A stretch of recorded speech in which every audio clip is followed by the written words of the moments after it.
we have Scott McAllister.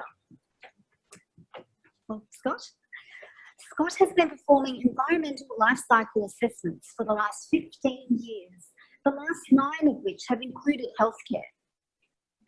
He is currently undertaking a PhD at the Faculty of Medicine, Dentistry and Health Sciences at Melbourne University, investigating the environmental and economic impacts of unnecessary pre-operative pathology testing, which is his topic for our presentation today. So please join me in welcoming Scott to the stadium.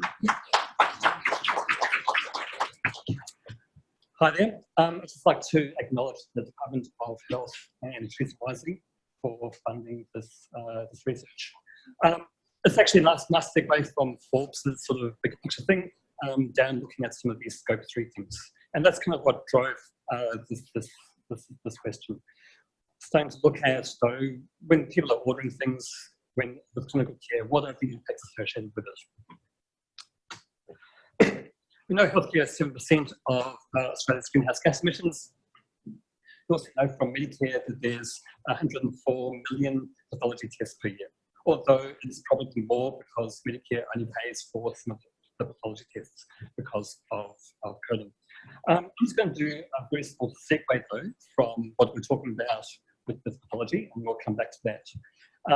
But I think sort of to answer the question, which is what this research starts to question, what is the impact?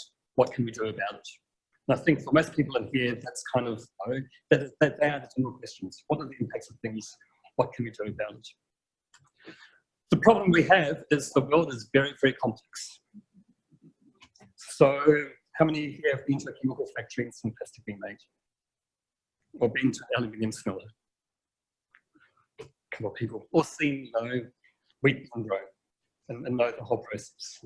So there's all these things about the world that we think we know about based on assumptions, but maybe we don't. Coffee pods. We all know about coffee pods and from an environmental impact. If I say coffee pods, what do people say? What are the things that you automatically there's terrible things, wasteful. So there was a study that was done last year, and it compared coffee pods with punch coffee. It was American study, so they have horrible drip coffee. So it was this comparison. And there was, in the last cycle assessment, we look at things called a functional unit.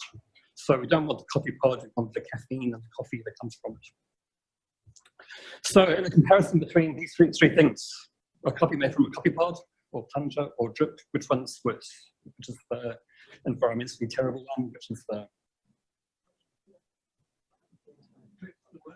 So plunger's the worst, people are saying? Best?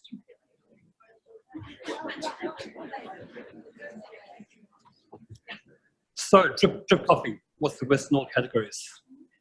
Plunger was the best in one, and at the bottom you can see what the categories are, and the pod coffee was the best for all the remaining categories.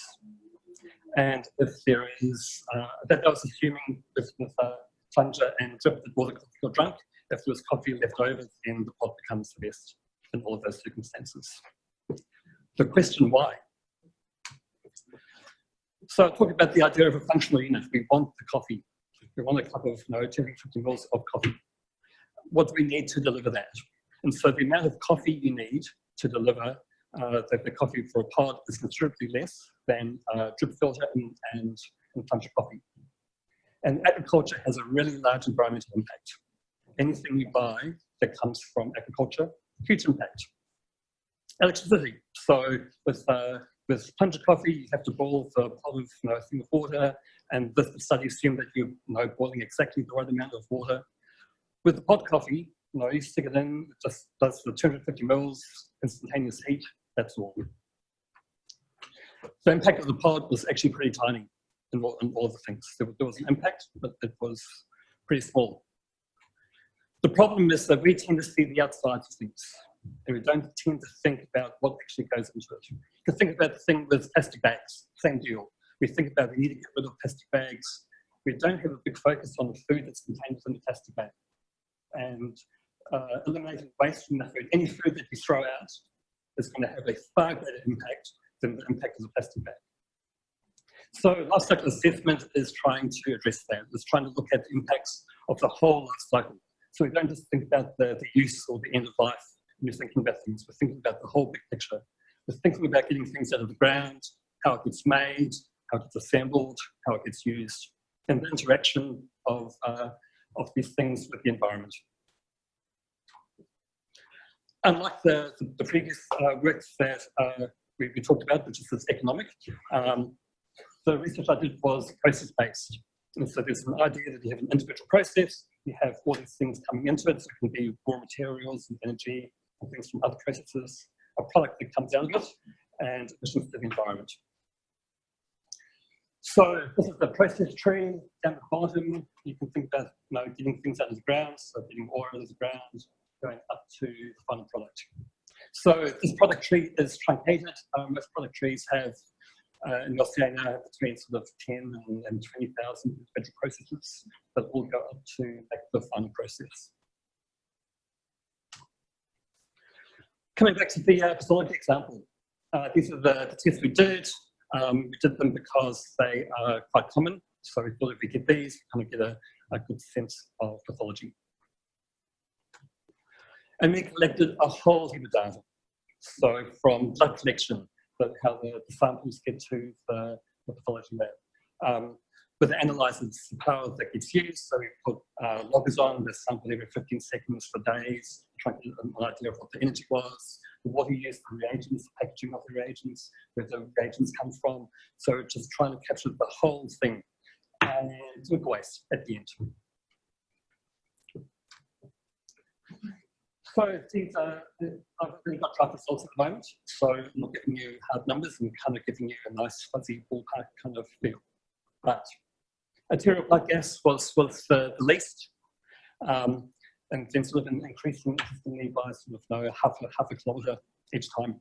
So UNE was the greatest of the blood tests. Urinalysis was double everything else for a couple of reasons. The sample jars, so impacts follow mass. So the sample jar, the media plate that gets used in urinalysis, that has to go into the incubator, CO2, so there's kind of a whole other range of things that go into that. So this is just kind of like a ballpark kind of feel. It could be higher, it could be lower. We basically think on Victorian brown coal-based electricity. I heard the thing the other day that wood rubbish has greater energy content than brown coal. So have a think of, it's better to take our wood rubbish and stick it into a coal station than use brown coal. Just a kind of a rough kind of up-ramping. The 74 million hematology and biochemistry tests are about 130 million passenger kilometres in the passenger car. So we've talked about all these kind of, these efficiency things in terms of hospitals. We can change LED lighting, we can do this, we can do that. But remember, we've kind of got these scope 3 emissions, which is the stuff that people use. And so as part of this big picture, we need to start thinking about how we think about healthcare. In terms of pathology testing, we can start to think about this kind of paradigm. So we have no treatment, and we have this idea of a treatment threshold, that when the certainty that a person has a condition reaches a certain point, then we'll start treatment. If we're not certain they don't have the condition, we won't treat. So at either end, we've got this thing of, if I go in to the doctor and I don't have any symptoms, they're not going to, there's no point testing me for something. Likewise, if I go to a doctor and it's like, I've got all the symptoms, we're going to start treating them straight away. Where testing becomes imperative is where the chance of a positive test will actually change whether you go from treatment or non-treatment to treatment. And at the moment, anecdotally, the number of tests that happen that don't sort of follow this idea. It's the testing for the sake of testing. We also have to factor into this the economic impacts of doing testing. So Pathology testing is about 12% of total Medicare testing, which is, huge. So this environmental impact is an economic impact. As the population gets older, this is just going to get worse. And that's my last little slide. I have to ask questions. Answer questions. Yes. Yes. Yep. No. How would you politely sort of maybe say, what happens in my AD, which I've always used to know, is you like do your analysis and it'll come back clean, and you tell the doctor, I'm like, I'll just send anyway. How would you go about sort of politely? Do I need to, like, can we not? And that's the bigger, broader question that I kind of wanted you to start thinking about. Now, if you're first of all, instead of just thinking like of the packaging, start thinking about these bigger kinds of things that are contained. And this culture change, those scope 3 emissions are huge. They are substantial. I'm not a doctor. How can there be a change in culture that starts to change some of these things? And choosing wisely. So exactly. Eliminating unnecessary tests and unnecessary procedures. Consultant pass it down to the related to this as well. The consultant, when the registrar is on phone, I want to hear in my hospital, but hang on, how's it going to change the treatment? Whilst they're in hospital, it's not. So you're spending money on an unnecessary test because the consultants have it in their mind. Yep. The number of times I've heard as well. Yeah, like in general, like people having tests and then going to see a specialist and then having the same test ordered again. So there's repetitions. There's all these things that are contained in general healthcare. Hopefully in about a year and a half time, if things go according to plan. Yep. Yes. Yep. Yep. So this is one part of what I'm doing. So I'm just looking at this has been looking at what the environmental impact is, and then I'm going to start looking at unnecessary preoperative testing. That's kind of the next part of it, and then incorporating this data into that. So obviously lots of people doing sustainability and behavior change work is quite complicated, like structural and individualization. And that kind of knowledge gets transferred to more human psychology. One of the things that I found quite interesting is the organization shift towards pricing carbon internally, so that every test you order, every capital program that you touch carbon price to it, and people feel in their departmental budget or their personal budget, that money gets collected in the end and could be reinvested in Pennsylvania, quite complicated some funding to do with the impacts of all those things. So the signals between what you should do and how you feel it in your work context is much more clear. Yeah. So the difficult part of culture change as well is it needs to be this ongoing thing. So there's been lots of studies where they've tried to change testing by changing the ordering system, having different guidelines. For the first 3 months, it's awesome. A year later, it's just kind of gone back to the way it was. So these things also need to be this total ongoing things change.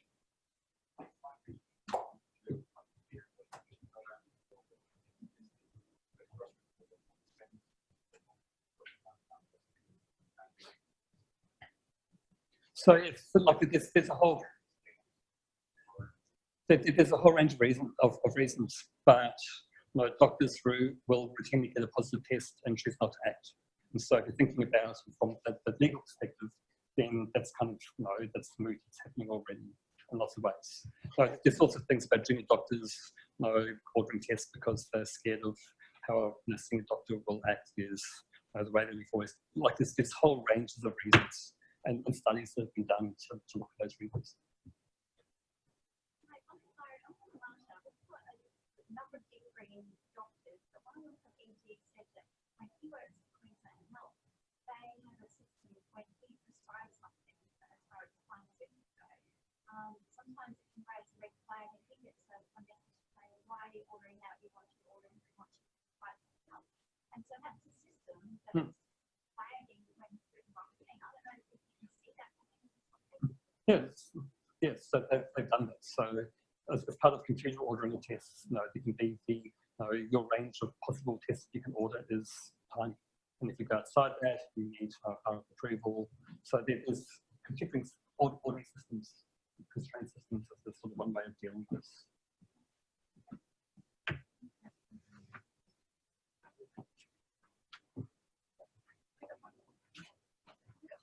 Yeah.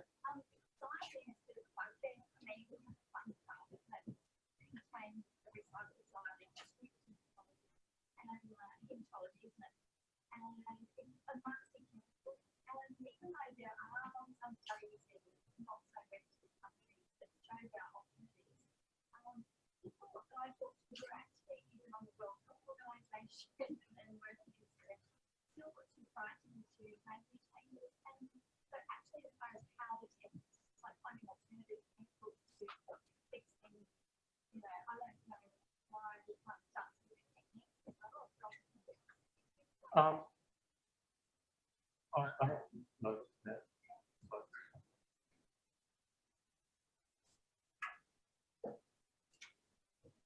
Any last questions, Scott? Thank you, Scott. Testing